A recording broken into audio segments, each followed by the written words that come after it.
he hasn't won a game since 2017. This comes 2 days after what is described in my copy here as another poor performance by Zach Wilson. I think that's somewhat selling it short. Yesterday on the Pat McAfee show, Aaron Rodgers had this message for his teammates and Jets critics, including Joe Namath. There's adversity points in every season. This year it's happening early, and people are coming for us. And there's, some heated conversations on the sideline and different things. I think we need to hold our poise a little bit better. We just need to grow up a little bit on offense and lock in and do our jobs, everybody, and not point fingers at each other. It sucks not being there. It's tough. It's really hard. I miss the guys, miss the leadership opportunity, miss balling, competing. Feel like, if I was there, some of those, things wouldn't be happening. Whether we're having success or not having success, it doesn't mean you're winning all the time and you got to handle it the right way. It's when we're not having success, how do we respond? How do we respond in adversity? And that goes for our fan base and former players as well. You're not helping the cause. You're not helping the cause. Okay, look, he's 100% right in everything he says. But the one part of it he doesn't get is because he's never been on a team that he wasn't on. And that's the problem. He's right when he says if he was there, none of this would be happening. If he was there, none of this would look like this. Right. So he's right, but unfortunately, he's lying in a bed in California recuperating, and back home, back on the ranch, the Jets and their fans and their legendary former quarterback have had enough of what they've seen. I'm sorry, I've had enough also, and Aaron Rodgers saying that, I think, kind of woke me up and reminded me, stop it.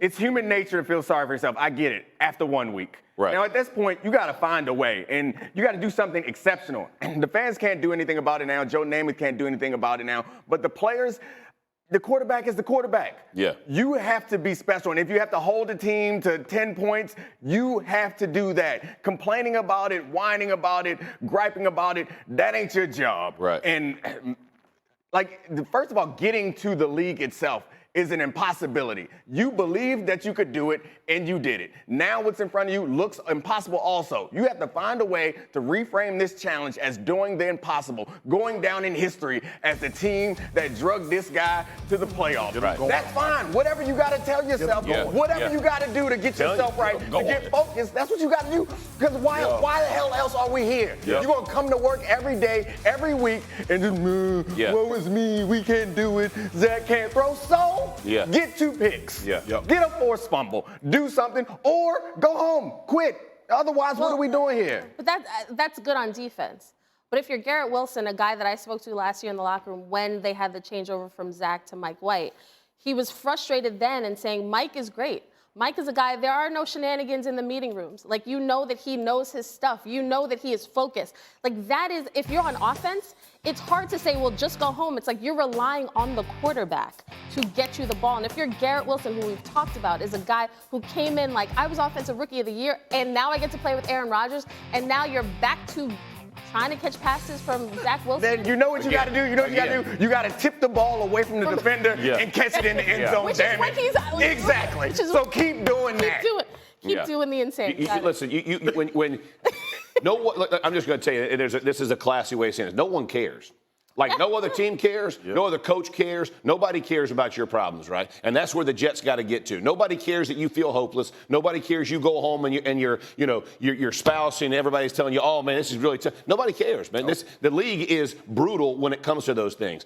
Robert Saleh's job at this point is to bring hope to the locker room, and that comes in small increments. Hey, we got to win in the run game. This is what we got to do. Defense, you got to get 2 turnovers. Hey, offensive line, you got to give that extra second, right? Scramble drill's going to matter. Zach, here's the things you have to make. We'll narrow this thing down to 5 pass plays, but you got to know on your 5th step this ball comes out. All of those things sound cliche, but it's the reality of the NFL, and ain't nobody feel sorry for you losing.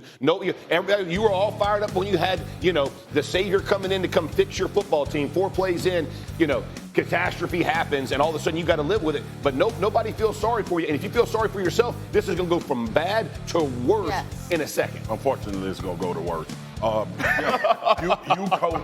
You coached, so you close to this, right? Yes. It's like you went in and had to motivate guys that was going through something. Here's the thing. I agree with you guys. We all been in this situation in some form or fashion, right? You lose a really good defensive player that changes the way you play or whatever. The problem is with the Jets is I don't even think it's on the field. I think, like Aaron Rodgers is talking about the adversity that we see. There's adversity in that building. The problem is when your head coach got to get up there and lie and say that we actually have a chance when he know you don't is what permeates, right? Like, and then when he comes into the building and he tells the defense, hey, guys, this is what we got to do. This is what we have to do in order to try to win this game. Cool, coach. Let's go out and try to get this game plan and execute it to a T. And knowing that, you know still that we probably won't come out of this with a win. So here's what you have to do as a football team.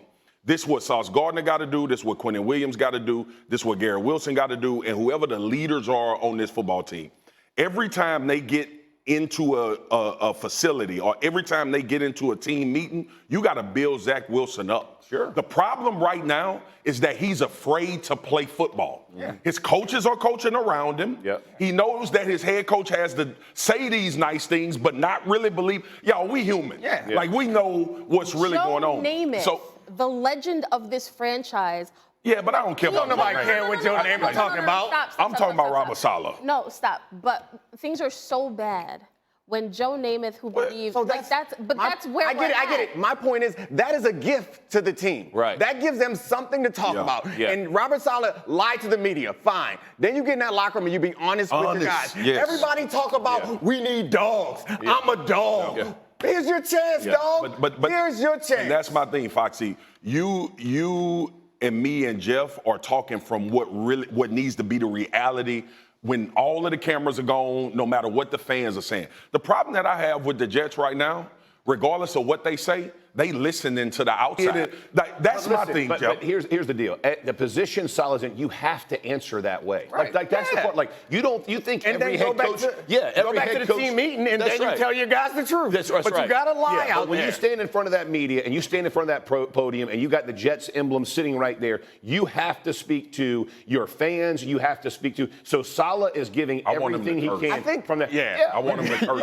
Like, leave me the hell alone. I think they went all in, bro. They went all in, and you know, on the river they got smoked, bro. That's just the bottom line. This is where football cliches are helpful. He need to say it when you ask him a question about court. It is what it is. It is what it is. But I got a bunch of dogs in this locker room, and you know what we gonna bleep and do? We gonna fight. And this is partially like a result of my age. When I was younger, I don't know that I saw the world this way, but now I know. You only got so many games. You only got so many seasons, and the Jets want to take this season and say, "Oh, 4 plays in, Aaron got hurt. We're done." No, we're not. Fight. Okay, so let me just say 2 things. Everything you're all saying is right, but there are 2 overwhelming factors that people are not going to like to hear, but they are the truth. First, Robert Saleh is not the leader of that team. Aaron Rodgers is. And when he left, they lost much more than their quarterback. They lost their leader. That's problem number 1. So go ahead. Okay, there's a leadership vacuum. Step the bleep up into it. Somebody got to be in it. Into that vacuum and say what needs to be said. I think this is the issue with having a young team. And the vets, a lot of the vets on this team came from Green Bay. You've got these guys that are Aaron's guys, but there has been a leadership vacuum for quite some time with this organization in that locker room. So when guys are on the sidelines, when Garrett Wilson is talking to Zach Wilson, that's him trying to be a leader. But they are young I got it. So then let's find the answer. Wheel Aaron Rodgers' ass onto the sideline if you need to hear his words. I'm sick of every day I come in here and I listen to Greeny and I listen to Joe Namath and I listen to everybody saying, man, they're so good. If only they had this, if only that. They don't got it. So what you going to do? I'm going to tell you, because here's the second part of this. They have to get that kid off the field. It doesn't matter who else plays. But as long as they put him out there, they genuinely don't think they have that chance. It doesn't make any difference how much they're dogs. It doesn't make any difference what they stop. If they put anybody else out there, it will give them a fighting chance. But if I don't know if Saleh is doing it in private. When he gets up, let him say whatever he wants to the media. What does it matter? But if he's in that locker room telling those players, Zach gives us the best chance of any human being on the planet to win, they know he's lying, and that is why they can't get past it. No, like Overcome the coaching. But that is the point, and that's the most important point you just made, G. It's like what we are accustomed to is load it up again, 7 days, we got to get back at it. The problem is, in reality, they in the cage with a tiger and he hungry. Yeah. That's the NFL. I've been told that by Bill Parcells. I've been told that by Wade Phillips. Dude, nobody cares. And regardless of if you look, motivation only goes a certain way. At some point you're gonna realize we are going to lose. Yeah. The reality is the way we set up is to lose. So I think all you have is all you have. And all they have right now is a bunch of hope, not reality. Let me say this about the leadership thing, too. Because I was in a situation, I was in a cage with a tiger, and I know exactly what it feels like, right? And you know when you show up every Sunday, your chances are minimal, right? When you're looking at a situation like this, I told every man in that locker room, man, you play for that name on the back of your jersey, bro, because 31 others are watching you. And you know when you go home what you did. There has to be some of that. And when you tell me that because this guy isn't as good as somebody else, my play is going to be reduced, then you are failing to be the player that you signed up to be. I understand that. By the way, our producer, I'm not going to break here. I'm not taking a break. We're staying with this. And whatever we have to do, I'm not going to break. Listen to me for a second. Somebody on the Jets need to do that. The problem the Jets have is those players aren't worried about that. Yeah. Garrett Wilson's not worried that no one's going to want him. Sauce Gardner's not worried that no one's good. They have had great players on that team that aren't worried about every one of those 31 other teams know how good they are. They're not being given a chance. They ain't going anywhere, bro. You stuck in this thing. So whatever you're not going anywhere. You're going to be mired in this. So you're telling me every time you show up, you're going to play below your level because it's okay to blame it on somebody else. But there's only so much they can do. Jeff, I get that. That's what G's saying.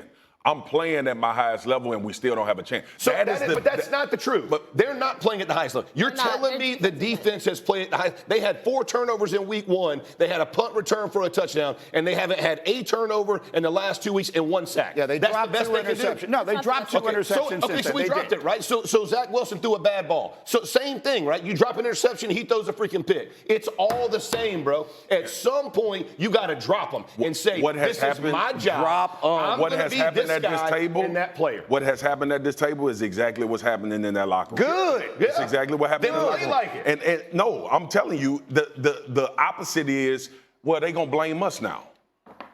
Yeah. What you just said about the defense. I'm going back saying, man, we held them to 13 points. Well, that's the thing. And we lost. Should win those and that ain't enough. And that ain't enough. Jeff, you got to do 17 points or less has been the history in the NFL. You win 90% of those games. Yeah. These dudes literally are holding people. Look, I get it. Turnovers, we got to go score. Realistically, that's hard to do in the NFL. We can't talk about it like you're going to go out there. I mean, the NFL ain't about being realistic. Yeah. That's like none of it is about being realistic. They're playing Kansas City That's why they this week. You're going to tell your defense go out there and hold them to 10 points? Yeah. All right, well, look. You're going to tell them, but the reality is you can tell them if you want, but they know they can't. No one can. I said this earlier, and I think this is partially a result of me being at this age now and looking back on my career and feeling like at certain points I could have done more. I'm saying to them now that you are not going to get these seasons back. I got it. Throw it at me. Or it's going to be a catch or incomplete. Or when you get over it. So Neek is right here. Neek is right from the standpoint of, you look at the Cleveland Browns. That offense has not looked good consistently, but the defense, legit. You look at the Cincinnati Bengals, Joe Burrow is hobbling on 1 foot right now. That defense, legit. Like at some point, the defense has to worry about itself. But the bigger issue to me is that Robert Saleh right now sounds to me at the podium like Rex did at the end, like Todd did at the end, where it's like you are sitting up here and we are listening to you, and we know that you are lying. Like, we know that what you are saying you don't believe. Yeah, that's the business. That's the business. No, but what I'm saying is, as far as you have a head coach trying to lead these guys, when you know that the quarterback you gave all this money to is supposed to be the leader, and he's not there.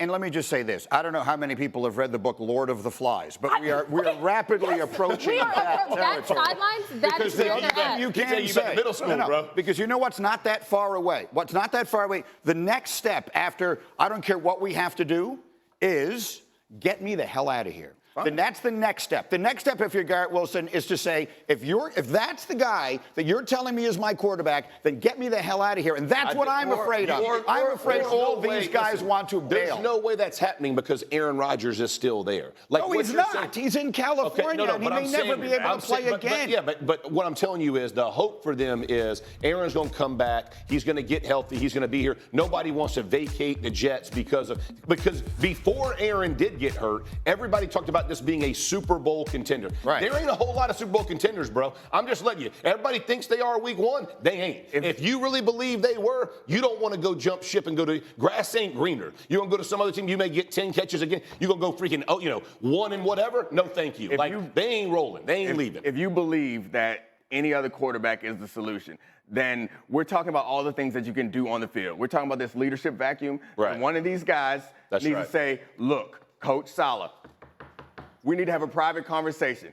We cannot go out there with him at quarterback again. Right. That is also part of this. Like, you have to do something. There has to be something that you got to do. I'd be stunned if that hasn't already happened. Final thought. Again, Marcus, final word. The solution is we dealing in hope and they dealing in reality. And the reality is, in this league, and you know this, and you know this, and you know this, you don't have a quarterback, you don't have a chance. That's right. That's just the reality of it, bro. And that's the problem that the Jets are facing. It's not motivation. It's not that these guys not going to try to step up. The problem is they spent the whole offseason because they knew that this is the only way we got a chance to win games and win big, and now you back to where you were last year.